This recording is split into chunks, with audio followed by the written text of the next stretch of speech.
All right, here we are back again with the Puerto Rican princess, Johanna Godinez. Did I say that right? Yeah, you're getting better. I'm getting. Why? Okay, I mean this as a compliment. My son has a good friend of his, Pedro Rivera, who was on ABC News here. I didn't know he was friends with him. I was actually marching in the Pride Parade, and Pedro was covering the Pride Parade for ABC News, so I was going to try to meet up with him. Now, when he says his name, I think he does it. He says it so fast you can barely Pedro Rivera. Is there some? Is that a Hispanic thing where people say say your name for me? Johanna Godinez. Yes. Well, you're not too. Yeah. But is that how you normally say it, or do you say it faster? No, I think that's normally how I Right. say it. I think it's hard to say my name much faster than that. No kidding. Yeah, Pedro Rivera. So I wonder if he's doing it, and it makes sense because whenever he says his name, I would always I'd go back to what's his name? Like it would make me kind of rethink what his name. Maybe it's a good marketing tool. I don't know what it was. I'm gonna start saying. I'm gonna Tom Lidla. What was that again? Yeah. Everybody just forget that. Move on. How are you doing this fantastic day? Doing good. It's been a long couple of weeks, so Yes. I'm like over halfway with it. Oh, So good. that's good. So you're in Melbourne, Florida, Mm-hmm. correct? So I knew that. So I had some vision that you were in Melbourne, Florida. It was like coming to me in my mind. Yeah. Melbourne's a little town. Yeah. And is that where you went? So when you left, you were in Puerto Rico, you went right to Melbourne and you stay there for 2 or 3 weeks to do these teacher training things? Yeah, I'll be here for almost a month and then I'll go home. I have a couple events and another private training.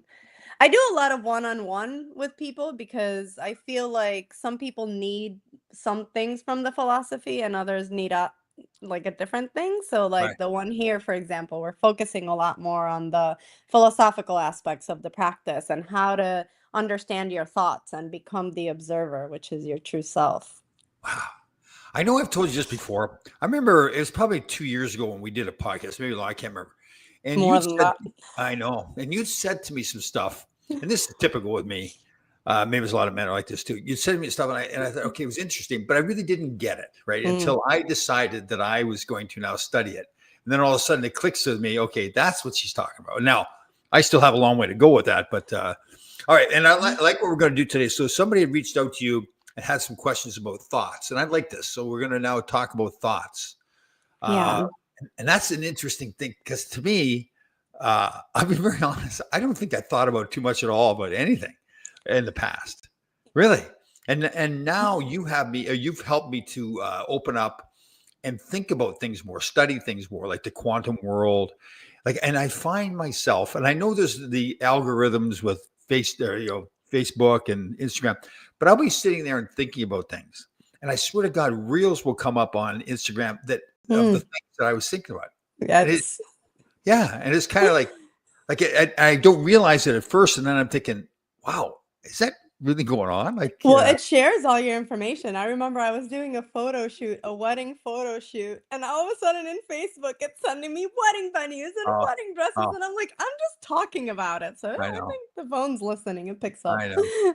But it was with me. Mm. I wasn't researching online. It's just ideas in my head, and the more I study, they talk about that how the things that your thoughts, your words, and everything, yeah, go out in the universe, right? And Yeah, so it goes out you in the universe and then comes back to you, you attract it like a magnet.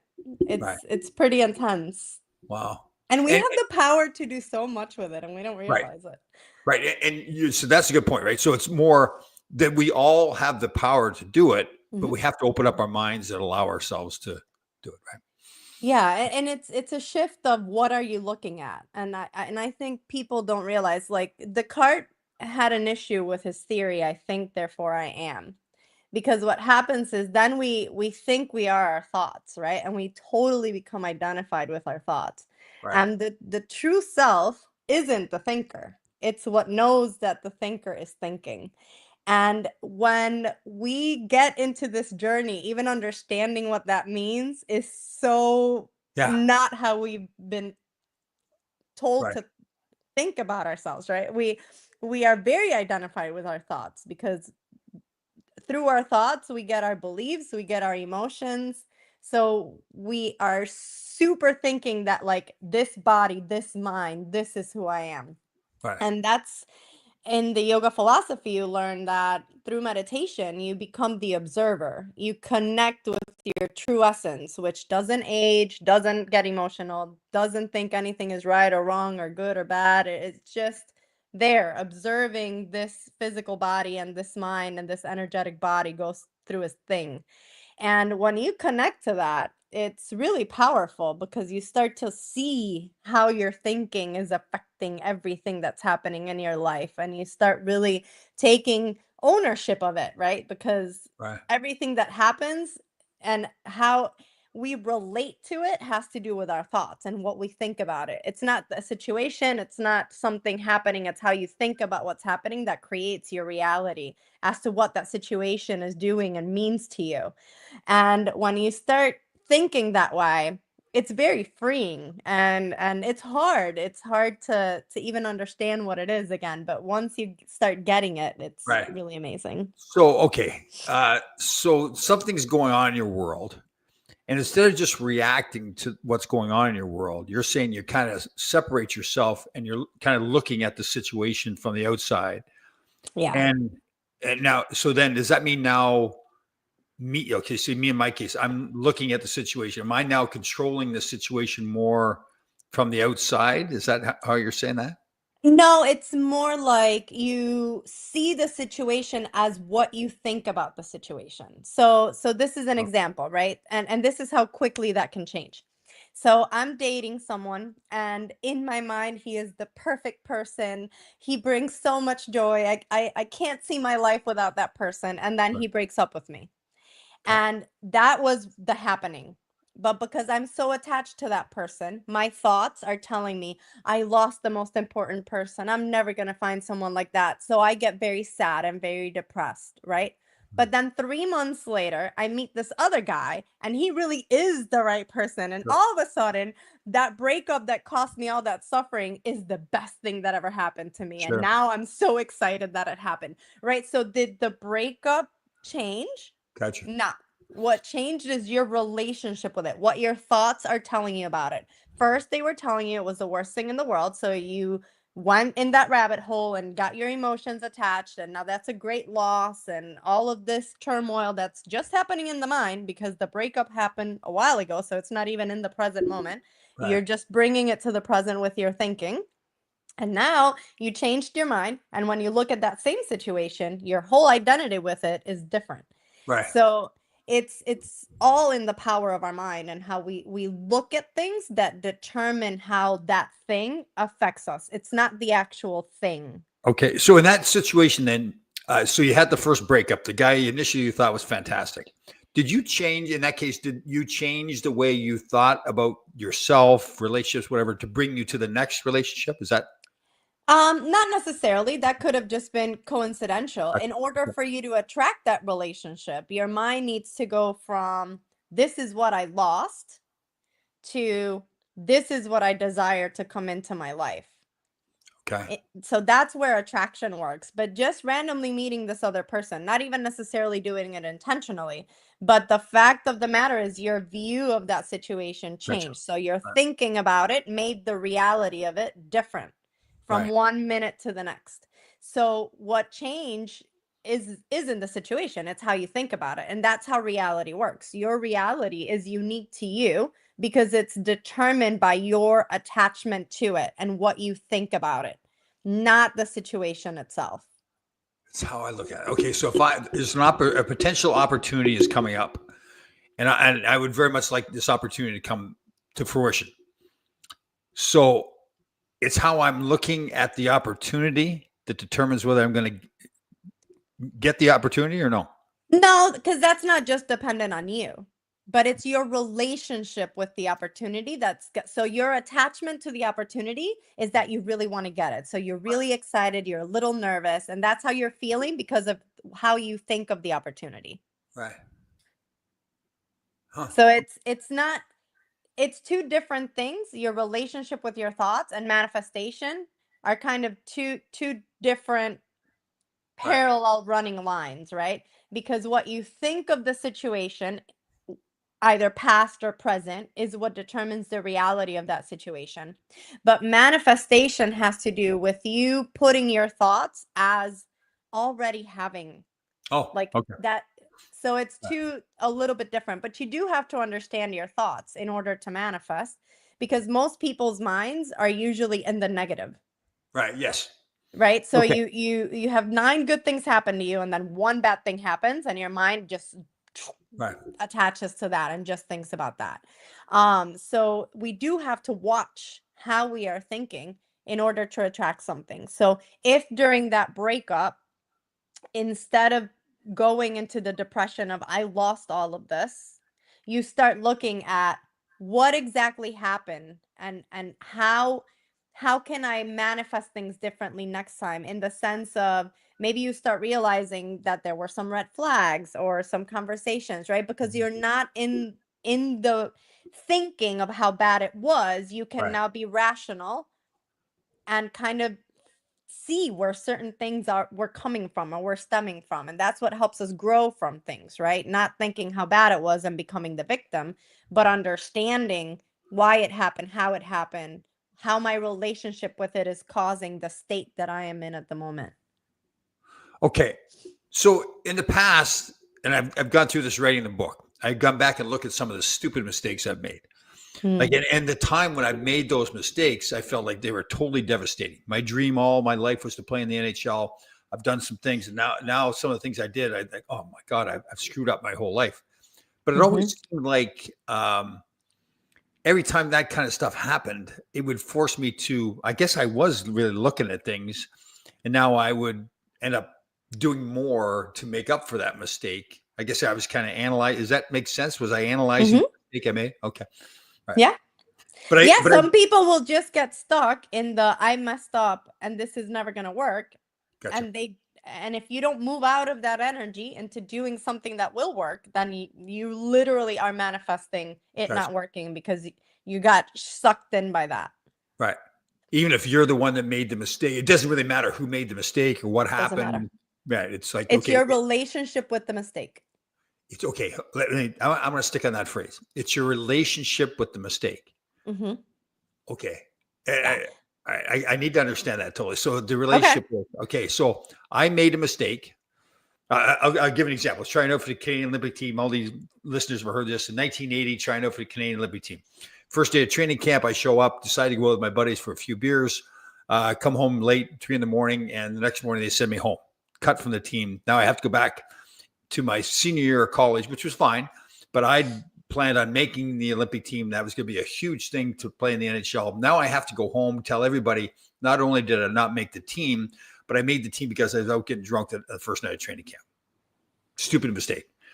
Mhm. Looking back at it, though, I guess without even knowing it, I had my relationship with mistake was it kind of, I viewed it that it forced me to say, all right, I screwed up. Now I can't just sit there and whine and cry about it. I need to get to work, make Mhm. up for it. So is that my relationship with the mistake? Okay, Yeah, because some people, their relationship would be, this is the end of the world. And gotcha. then that next step of what do I do to fix this? Or what do I do to change this? Or what do I do to compensate for this? Just doesn't even happen, Okay, because you're so attached to the mistake. So your relationship to the mistake is, this is my life ending mistake. okay. And because you think of it that way, that becomes your life-ending mistake, because you stop doing other things that are going to attract something So different. why are some people like in that case? I really didn't know what I was doing, Mhm. but I realized okay, I need to do something about it. I need to fix it. Why do some people have the ability to fix it like that, and other people get stuck in the mistake, or I mean, their relationship is different? Yeah, I think that has a lot to do with your self-worth and how you speak to yourself altogether. Like, Okay, because if I don't have high self-worth, then when I make mistakes, what I do is I judge myself, I blame myself, I get mad at myself, I don't sure. forgive myself, I hold love from myself. But when you have a bit higher self-worth, then you know that, like, okay, you made a mistake, but like life keeps going and you need to move past it. So that's why it's not what happens, it's how you react, and what relationship you create with the things that happen, that either keep you stuck or allow you to move forward.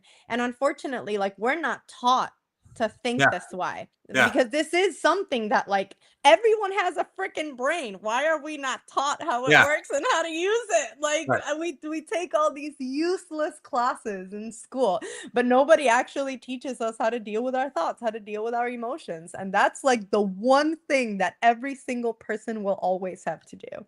Right. Is deal with whether it's a mistake, something and that's an interesting Your subject. mind, your thoughts. I'll get back to this, but it is the more I study too, the more I realize our education system is more designed to control us so that Mhm. we think a certain way, as opposed to teaching us the Yeah. stuff that you're talking about. So Yeah. that is a great example where like there's always that saying, wish I knew then what I know now.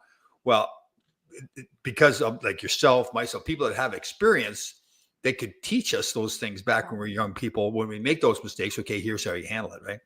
It's interesting. Yeah, and to be honest, it wasn't until I started to understand yoga at a deeper level Right. that I started understanding psychology. Like it Sure. took yoga to put me down that rabbit hole. So Oh, same here. I'm the same way. I'll be very honest. Like it's now I'm studying all this quantum stuff and everything, and it really makes like I'll study something and then I'll realize, man, like yeah. But and the good and the bad is you realize what you really don't know too. Like there's so much more out there, right? That yeah, and with that whole world, it's and I'm sure you're the same way. You're constantly learning. You yeah. listen to people.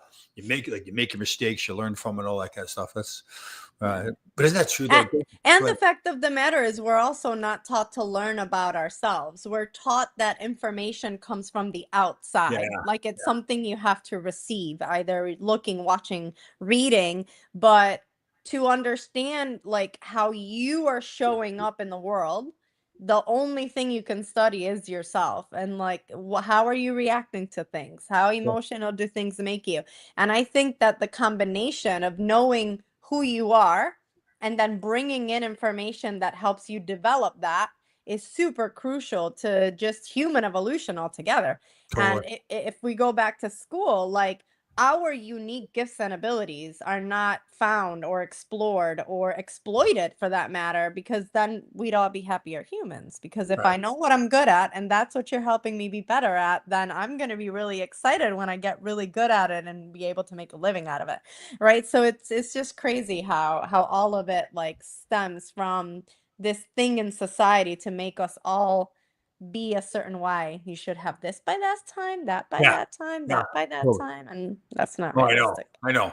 God, and more I learn about stuff that just drives me nuts. Thinking about myself even too. And listen, I've had a fantastic life. I have no complaints at all. But I do realize, and it's strange. Like if as an athlete, you want to be called like a coachable player.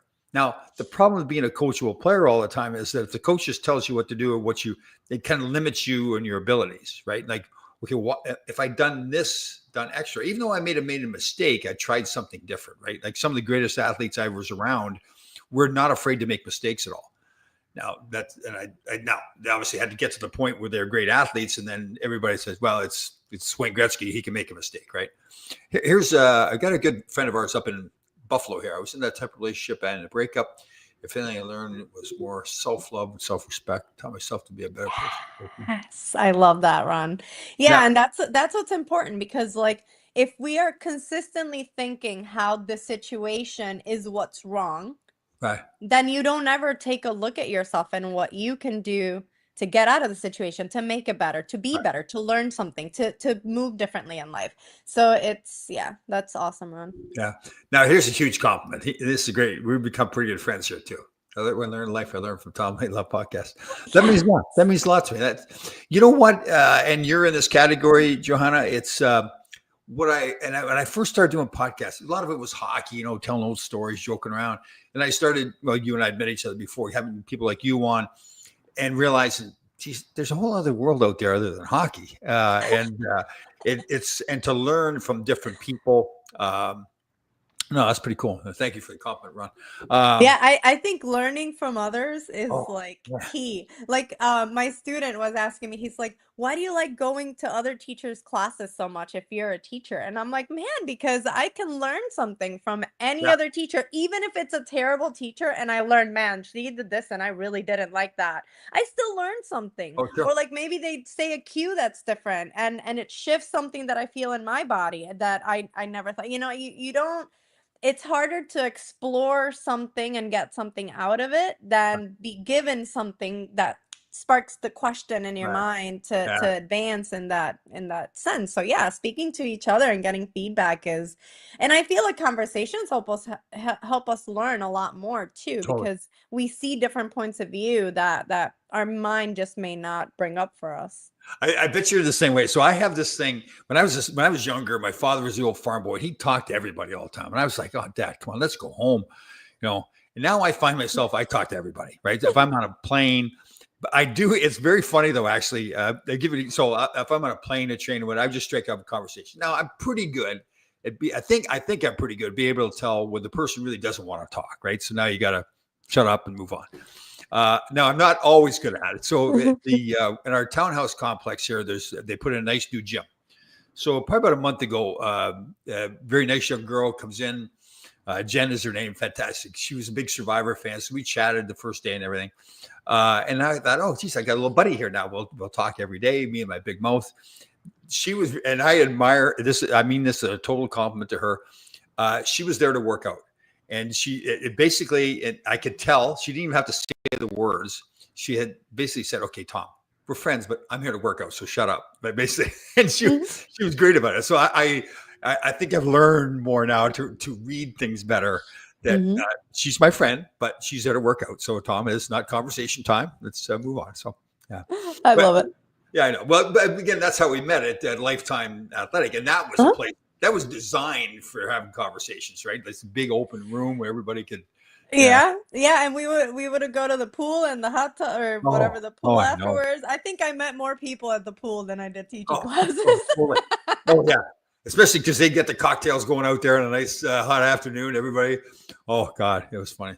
Yeah, work out for the after play. Yeah, exactly. Here's this is Tom can have a conversation with a mannequin. Me too. I know. It is funny, right? Funny stuff. So thoughts. Okay, so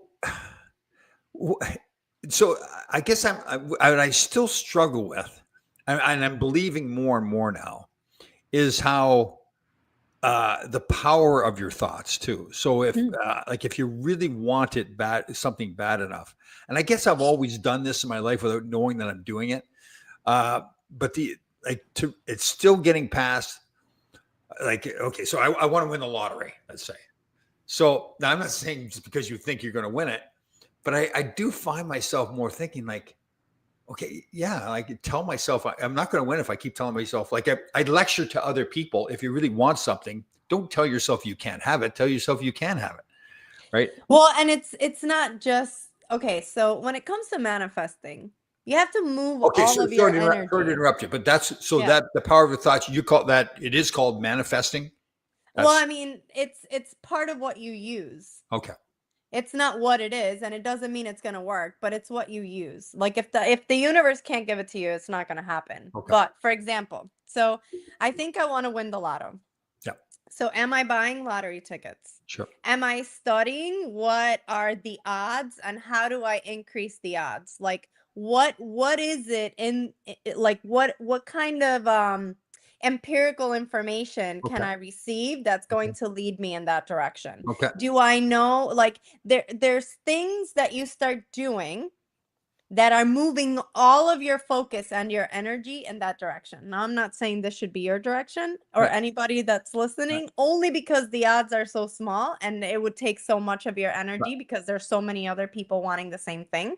But anything that you desire to receive in life. So I want to start a new business.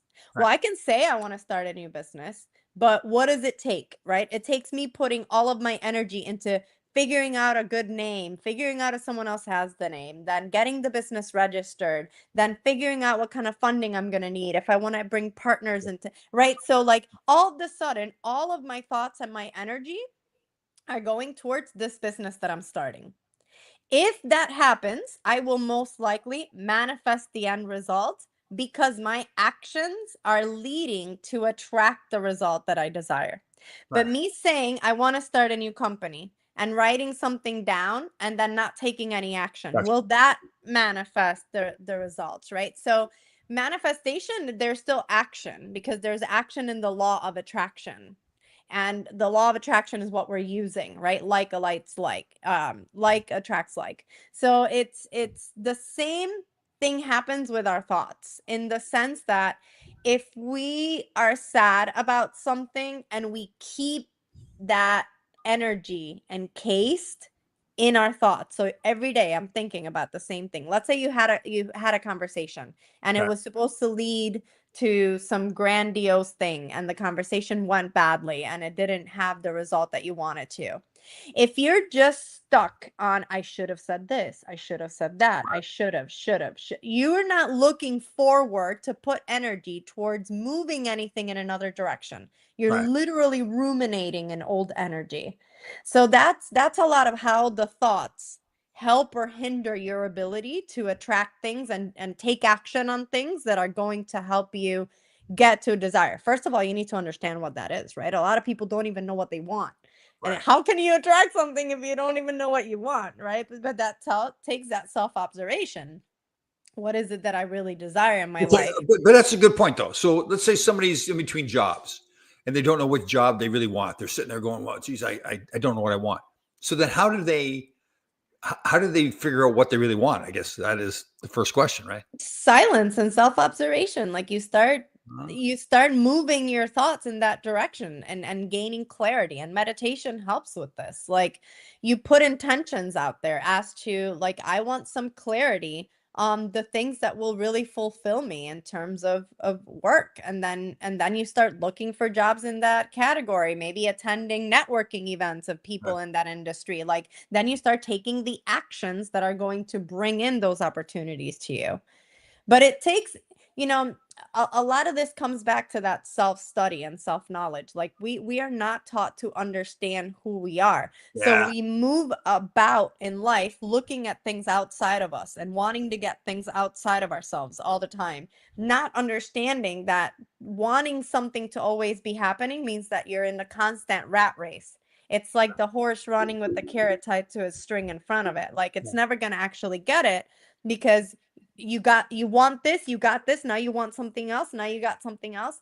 So living in the moment and really just soaking everything in as it happens, it's also a really important aspect of it, that it's having your mind in the moment, in what is. So if you're between jobs, sit with that. What opportunities are coming out of you being between jobs? Is it maybe because this isn't something that's fulfilling you? Or Sure. maybe it was the best job you've ever had. What could you have done different to help you keep that job so that you can move forward and employ those skills or those ideas into your next opportunity? So it's just a change of dynamic in our relationship Right. with our situations and ourselves. And do you think too? Like I again try to do a lot of studying, so I'm watching reels and I'm reading and all that. And it's great. Everybody's got different opinions, right? So it's great to listen to those opinions. Of But course. at the end of the day, you got to say, okay, well, that's what they want to do. That's what they think. So I'll take some Yeah. information, like you said before. I'll take some information from those people, but ultimately, I have to decide what's right for me, right? Just because it may be right for Johanna doesn't mean it's right for Tom, Yeah. right? It's two. Yeah, and that's one of the caveats of social media. It's people see Yeah, these other people's lives and they think, "Oh my yeah, God, if I could have that life," yeah. but they don't even know what it really takes to have that Right. life. So it's all about figuring out what is right for us. Yeah, And totally. and you can't look at somebody else's life and pretend to figure that out for yourself. One of the best sayings I ever heard when I was young, and I do this to a fault, where they say, go ahead and ask as many people as possible their opinions of what to do, and then just go ahead and do whatever the F you want to do. Right. It's like, Yeah. and, and, and it's like, you're a great example. So I listened to what you were saying years ago, but it wasn't until I decided that I wanted Mhm. to study it that I look back at, oh, I see what she was talking about. And now it Yeah. makes sense. Yeah, it can be Yeah, frustrating. and opinions, like I remember I have a friend, Greg Reed, he's an author for the Napoleon Hill Foundation. And one thing that always stuck with me is seek counsel, not opinion. Ah, And that stuck with me so strongly. So yeah, it's like, if you're trying to start this business, are you going to talk to a bunch of other people that are just trying to start businesses, or are you going to go find yeah, a multimillionaire that yeah, started multiple businesses and have a totally, chat with them? totally. Like, And that's that, seeking counsel, yeah, not and that's a opinion. great point too. And very often, what happens, and I know you know this, is that person that is very successful already usually will take it as a great compliment that you're Mhm. coming to them and asking their Yeah. opinion. Like don't feel like it's a like if the person's busy, they're busy. But if you ask them the right way, say, "Listen, I really respect you. You've done so much in your life. Here's my question." So yeah, Yeah. And we wrote a book called Power of Proximity. And that's what that book is all about. It's like within your circle, you have the ability to reach people that are beyond your wildest yeah, dreams. totally. Just No, because now it's less than 6 degrees of separation. oh, It used to be I'm- 6 degrees. I think now it's more like 4 or 3. yeah. But um, Well, I've had people call me that, I mean, no disrespect to them, but are like random people, whatever. And they're calling me looking for advice and everything like that. And they're like, they say later on, like, wow, I can't believe that I got to talk to you. I'm going, I'm thinking, well, yeah, because you reached out to me and asked to talk to me. So yeah, uh-huh. yeah, Like, people always say, "Oh my God, you leave your phone number I all the know. time on podcasts and stuff." And I'm like, only like 4 people have ever actually called me from Well, that. So I'm like, you know what? right, They deserve my time for right. actually taking action and asking, because I'm totally open to spending It's, time with people. and you know what I've learned too? So I was at an event, a fantastic event 2 or 3 weeks ago. It was a hockey event where young kids from bad neighborhoods and everything some people were homeless. And this great organization, software, I remember, they can't remember the name, but they got got the kids on the ice, got them skates and everything. Now there was this young girl, I think she's like 16 years old, who was a young hockey player helping them skate. So we were chatting. I said, "No, like, what are you going to do? Are you going to go to college, whatever?" She says, "Yeah, I'll probably go to Division 3 school. I'm not good enough to play Division 1." Now, knowing you, I know what you would have said, and I hope I did a good job. I said to her, I said, "Why would you say that about yourself? Like, why aren't you? Here's what you need to do. You're going to go home, write a letter. What college do you want to go to?" And I think it was Boston College. I said, "Write a letter to the coach of Boston College right now and tell him who you are, where you play, and that you will be coming to play for his program in 3 to 4 years, whatever it was." And she's looking at me like, "Oh yeah." Which is now when you write it down, that's it. You've made the determination. You've written it down. I know. I was saying. I was just thinking you'd love that too. And Yeah. she was looking at me, and her father came to me after. He goes, "That was amazing what you told my daughter." But it was really stuff that, same as you, I've learned along the way. So it was pretty cool to pass that along. So yeah, Yeah, I think that those are the kinds of seeds that get planted in us. That, I yeah, mean, that's another reason why connection is so important, because yeah, like, you saw something in her that she couldn't see in yourself. yes, But the second you shined a light on it, now she can see it too. yeah. And I think that we have the Oh, power to dim each other's light or brighten each other's light. I love the way Just you like said that. that. So I saw the light in her. How'd you say that again? Like, you see something in someone, right? Yeah, So you shine the light on it, and now they have a chance to see it in themselves. Whereas a lot of times those things are kept in the shadows because we're scared. We feel less than. We see all these people's successes, but in the end, like, we yeah. all have the power to do really crazily amazing things, and it's mostly ourselves that hold us back. It's No not kidding, no not kidding. anybody There's an else. interesting comment from one of our buddies here, Danny Harrison. We can be intimidated by people whose lives are based on fiction. Interesting. Yeah. So especially with the internet world, right? People try to paint this picture of themselves that may not be true, but we all look at it like, wow, that person's fantastic, right? Yeah. And I think Yeah, and that's hard in social media because you're comparing yourself to people's best moments that they're that, shining at you, but like, is that really their whole lives? No, you're not seeing the bad, you're just seeing the highlights. yeah. Okay, here's a great compliment to you here. How often is this show going to be going? Love it. Hopefully, Johanna stays a while. There you go. So the plan is to try to do it every other week. We may, if we have more content, we'll do it every week. I just want to make sure that when we do the show, we have lots going on. So Yeah. that's very nice, you, Ron. Yes, Thanks, Ron. yes, he's a good man. He's a veteran too. Served in the it's awful. He'll tell me Army, Navy. I can't remember, but great guy. Lives up in Buffalo, New York. How many people have opinions on my daughter? Oh, okay.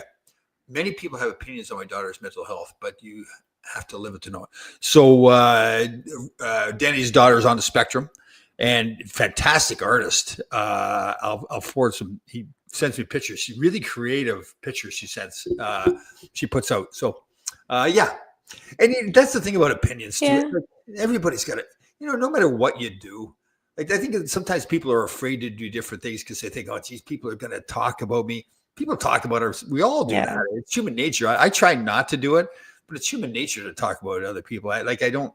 Sometimes I get caught in it and I realize, oh God, I shouldn't do it. But yeah, and it's also human nature to like look at people's flaws and highlight that instead of looking at like what they do really well, because it's true. Like, so one thing is I'm a capable person and I am allowing my mind to take me down a rabbit hole. Another thing is I have an issue, a true issue, a chemical imbalance or being on the spectrum, whatever, that hindrances the way that I relate to my thoughts and that I relate to my life.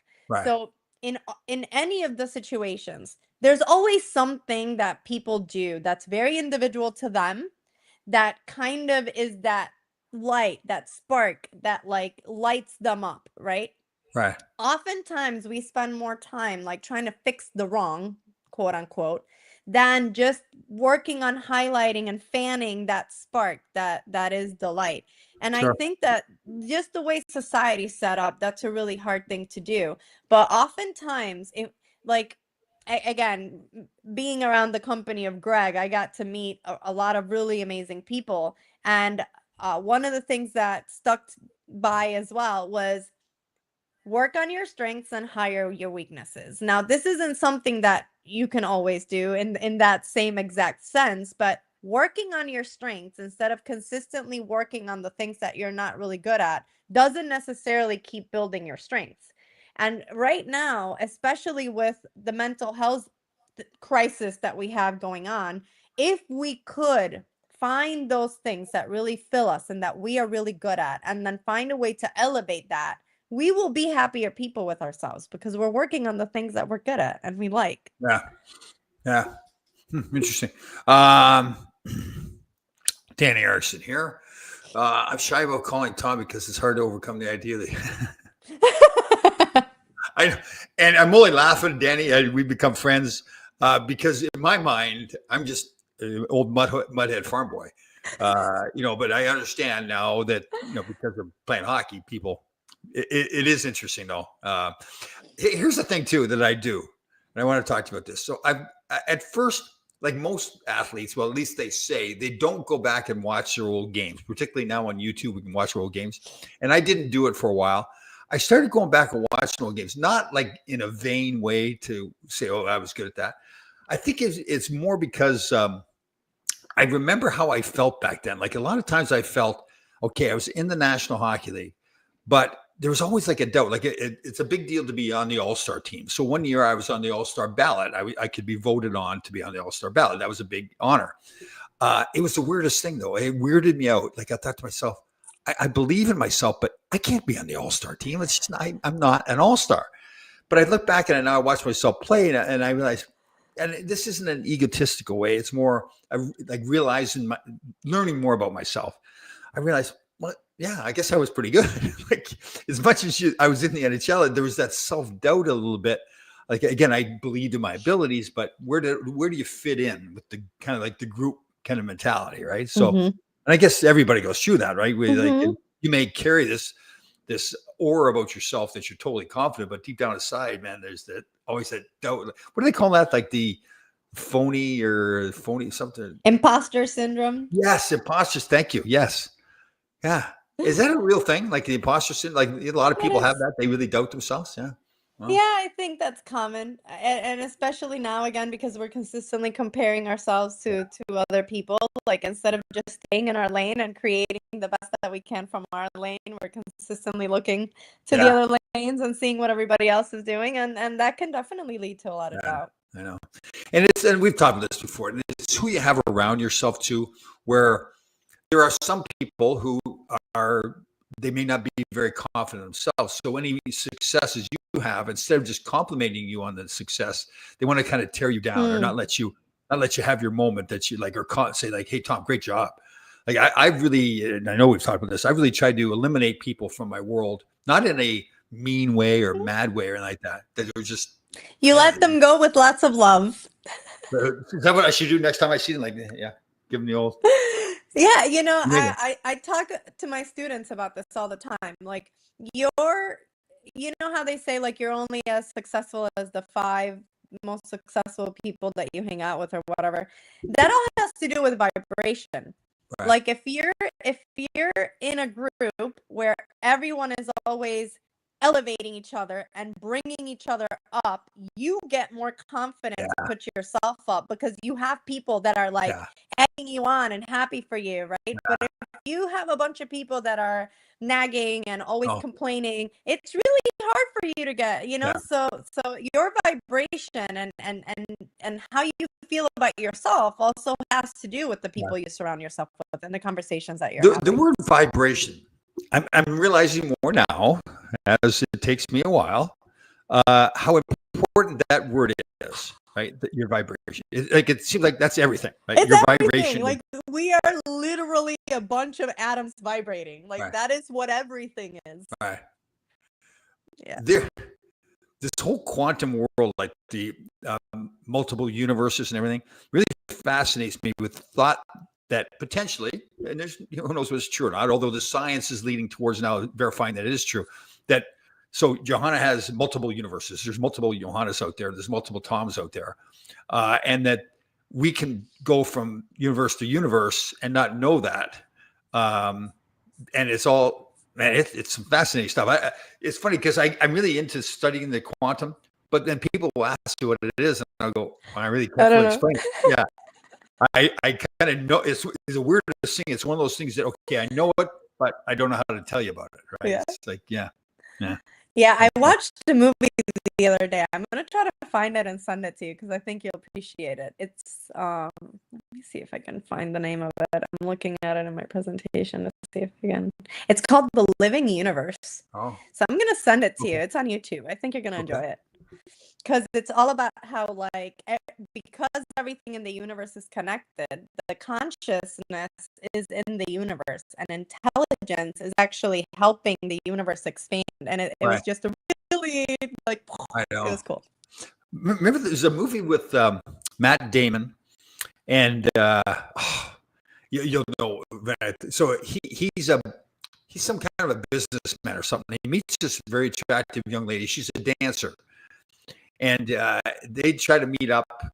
The universes like they were actually be together.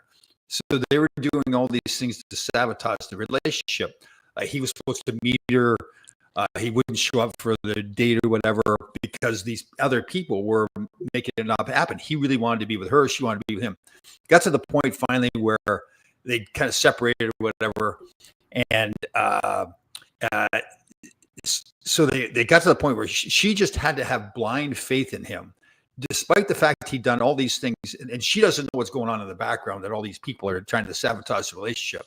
So she needs to have this blind faith in him that he's telling her the truth. And she now has to like, basically, it was almost like risking her life to be with him, even though it was oh man, I wish I could think of the name of it. It's a fantastic movie, like a movie I watched years ago before I understood all this stuff. And I'd love to watch it again now because I have a whole different meaning to it. But it's the same thing with what's the Keanu Reeves movie, The Matrix and all that.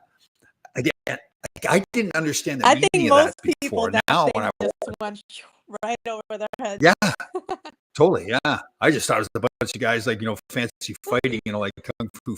Oh.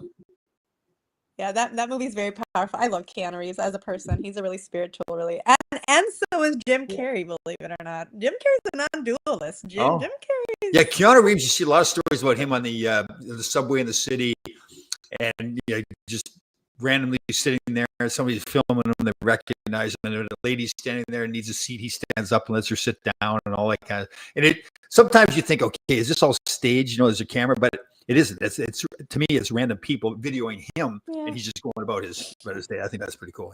Yeah, he's good. I know.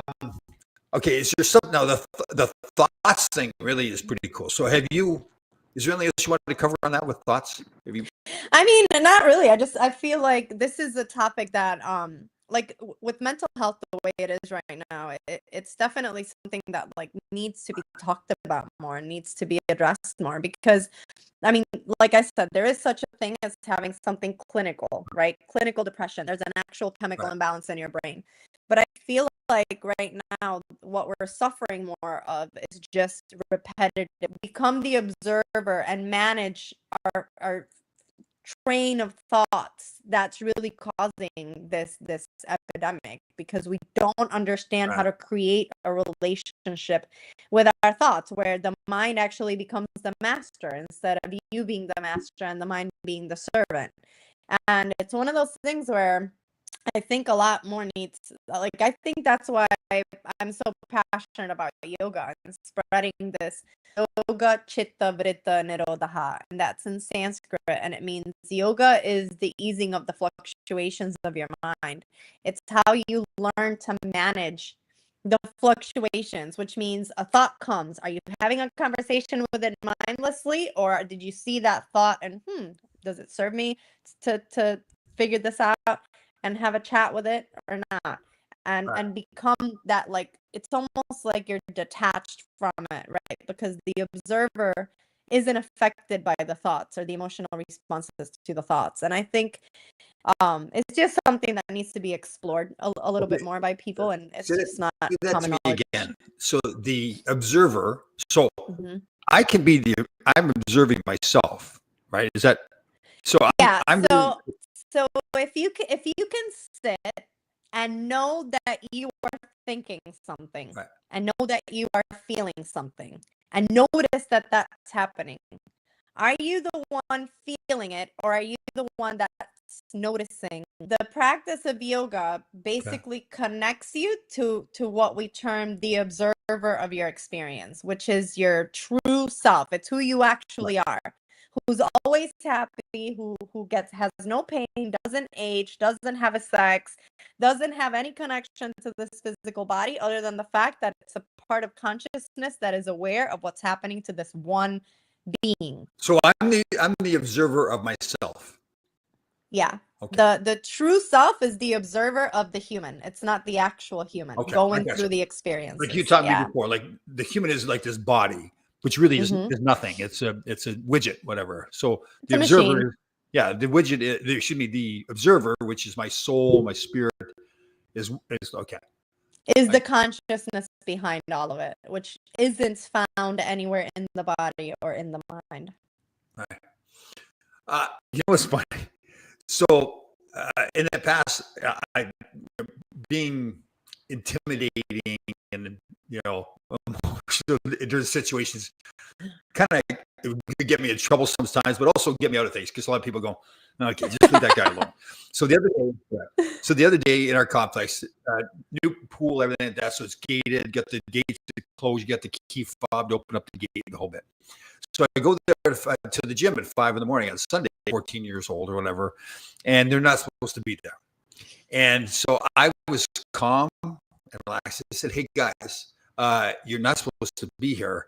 And it looked like they didn't live here. So I said, "Okay, do you guys live here or not? Because you're not supposed to be here at all." But I was nice. I wasn't being a jerk. Now they were 14 years old, and they started like, "Screw you and who you think you are." And it was funny because I really did have the feeling that in the past I would have just lost my mind. The fact that they were 14 wouldn't have mattered.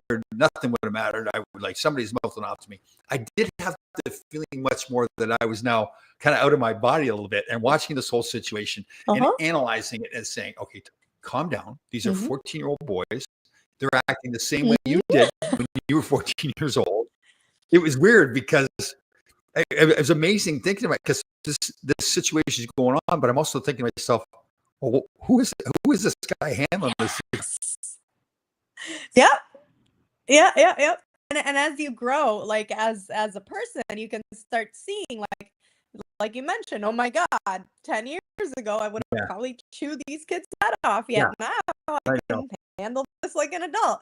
Like what makes you grown has Yeah. nothing to Yeah. do with this body aging. It has so much more to do with like, have Oh, you totally. matured mentally and emotionally, Totally. and and Yeah. and how different are you manifesting yourself now versus before, where it serves you more, right? Because yelling at them wasn't going to serve you in any way, and it wasn't going to Yeah. serve them either. So Totally. Yeah. It was funny when they're walking away. I'm thinking like, oh, geez, like I'm actually learning things. Like, what is going on here? It's amazing.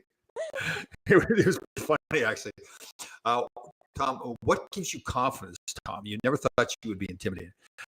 Well, that's great. If you really talk to them, I mean, they would never let anybody else know they were ever intimidated, right? But I mean, in most situations, because you were that tough guy your whole life, you could get through with just giving people the stare, like, okay, that's go, right? And most times that works. But I think we all, whether it's physically intimidated or mentally intimidated, I think we all get intimidated, right? Like you don't always just believe that you're going to be. Now, the difference is, as you're touching on, do you think it's more than saying, okay, not bad, or it's more, okay, telling yourself, I will get through this. I'm fine, right? Like I can do this. Isn't that a big part of like getting yourself outside and saying, okay, you can do this? yeah, and or just asking yourself like, why don't I think I can do this? Like what in me is even bringing up Gotcha. this thing that's telling me, because I'm telling it to myself. So what in Yeah. me is bringing up this voice that is telling me that I can't do this? Yeah. Because it could be honestly like, I don't know how to do this. Like I don't have the skills. I don't have the knowledge. Yeah. Like I don't have the ability. But a lot of times it's more, this is just something you're telling yourself. So you can Right. just change the narrative. Right. Because I do notice, as much as I hate to admit it, I am getting older. But I do find myself, and No. I know, don't tell anybody that. Don't tell. My husband called me middle-aged the other day, and I almost had a heart attack. And he's still your No husband? one has ever called me that. Is he still your husband? After He is, but I was like, babe, I'm a spring chicken still. I don't know I what know, you I can know. call yourself middle-aged. Oh. But I do find myself more, and I like this part of me where there's that people kind of get, oh, geez, you need to slow down, not work so hard in the gym. And I'm like, screw that. Are you kidding me? I'm going to do more. I'm going to get my diet nailed down. Like, that's the one thing. Like and I like this about myself is that I realize, okay, if there's a challenge, like find a way to now do what other people say you can't do. Right. Like, Yeah. I love that feeling. And I think, Yeah, and I think this whole like you're getting too old for certain things Oh. is part of what's wrong with society, because Yeah. like my dad's 81 years old. Yeah. And 2 years ago he flipped his tractor, tore his shoulder, his bicep, and now that they build them back together, he's back on the tractor, and there is no telling him that he's not Oh. going to mow his own I lawn, know. right? So I it's, know. yeah. And like for him, for example, like getting rid of the tractor for him would be a death sentence, right? Like he needs his tractor, right? He freaking loves it. He puts on his earmuffs and he goes around listening to music. He adores it. Like it's like you're pulling away a part of his identity.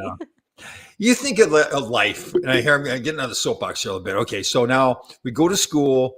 We're trained to be obedient, do what we're told to do. Don't think outside the box. Study math and all that kind of stuff.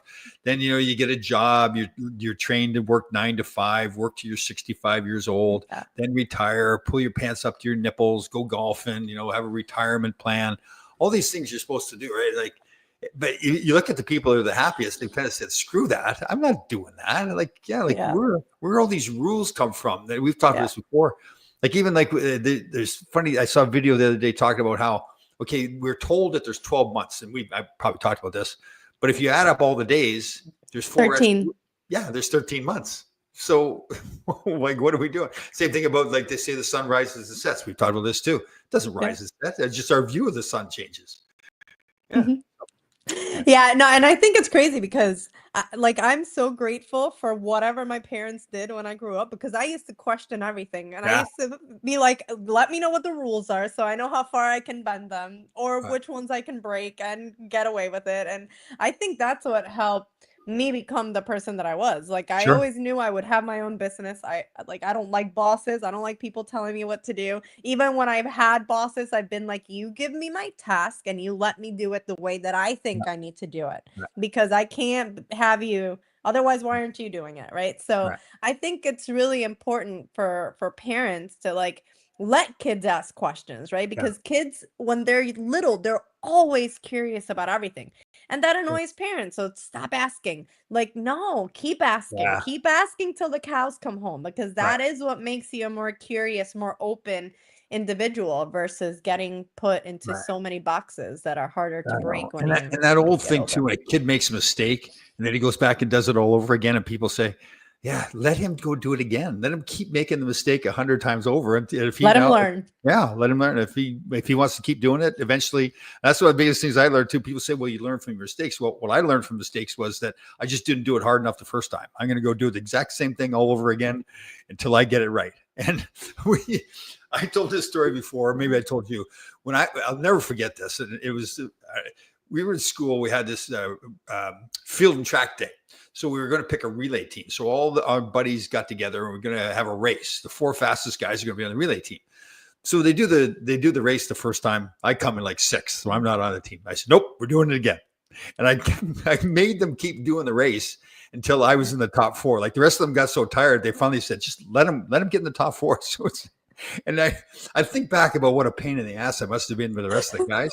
But it also was what made me accomplish things. They also let you because they Yeah, kept doing the race over again. yeah, So hey, the rule is you race once and then whether or not but you yeah. decided that No, wasn't the rule. So Tom's hey. rules. Tom's rules are different. Yeah, Yeah, it takes really strong and independent individuals that yeah, are free thinkers to say, yeah, no, these are my rules. Like, yeah. and we've spoken about this again before as well. Like Monday through Friday, Saturday and Sunday, like my I life know. doesn't work that way. Like I Yeah, don't have work days and weekdays. I have work months yeah, and then 2 weeks off. And sure.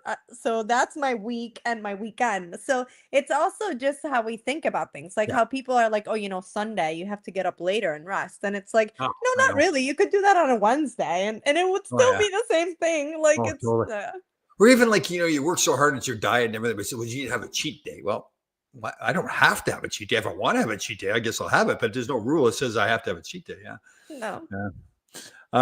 Let me see what our boys here say. I was told no longer to play due to age, but it's hockey. Well, I mean, we don't want you getting hurt, but man, Well, you'll heal. there's one thing about like the body changing, right, over time and Right. decreasing its ability. But I Right. mean, look at Formula One. You have a guy like Lewis Hamilton who's in 40, which is older, Yeah. and he's still doing amazing. Maybe not No. now because he's changed teams and he doesn't I don't think he's getting along with the team, but in a sense, like you also have that with a lot of tennis players that now are a lot older and are still doing amazing things. Like I think that also has to do with just how you take care of your body and you age, not necessarily like Yeah. this is the cutoff age, but like how did you get there? Oh, Like totally. were you healthy? Were you training? Were you rehabbing? Were you Right. maintaining your fitness level? And I Right. think nowadays we're realizing that like people can maintain their fitness levels Oh, a lot longer than we think. 100% with your diet, your rest, all that stuff, and Yeah. just learning more too. That like we talked about that before. Where for me, that's the best thing. It strengthened my mind because I learn more, and I learn more that helps my body be better too. Like before, I felt like I need to work out 7 days a week. Now I'm realizing, well, that's probably not the best thing in my age. It's better to work out 5 days a week, exercise properly, get your rest, get your hydration, all that kind of stuff. So, Yeah. all right. I like this. So anybody out there that has any questions that you want us to cover, any topics you want us to cover, that really, you and I could babble on forever, but it's good to talk what we want. So Yeah, you're like in, if anyone wants us to have a chat about anything specific, just throw it in yeah, the comments and definitely. we'll add it in there. And you're in Melbourne, Florida. So 2 weeks, we'll get back together. Where will you be in 2 weeks? You'll be home? Yeah, I'll be in Puerto Rico then. Good. Okay. Excellent. Great to talk to you. I like this stuff. You too. Isn't it different? I mean, Maybe we'll do one live in Puerto Rico one day. that'd be nice. Oh, I'd love to do that. Yeah. You know what I noticed too is I loved our conversations from the past, whenever we did it, like 2 years ago, whatever it was. But was it 7 years ago? No way. Mhm. since we first did a podcast. Wow. Wow. Jeez. But It was when you first started. It was a long, long I time know ago. you're right. Because I had just moved out of New York. That's right.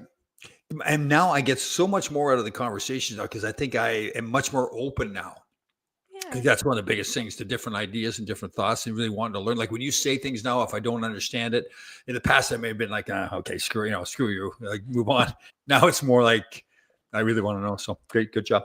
All right, everybody. So again, let's all take care of each other out there. We've got that 988 hotline here in the US. Is that there in the Puerto Rico too, the 988 hotline, or is that just the mainland? I'm not sure. Okay, good. I'll have So to look into that. I think so it's I don't know if you know or not, but it's a line that you can call. It's a suicide hotline, also a mental health hotline too, so people can call that for help. And we're here to help you as well. But so I'll take care of each other a little bit more. So, Puerto Rican princess, great to see you. We'll see you in a couple of weeks. See you soon. There you go. Okay, I can do that too. Hold on. There you go. All right. Thank you. Goodbye. Ah.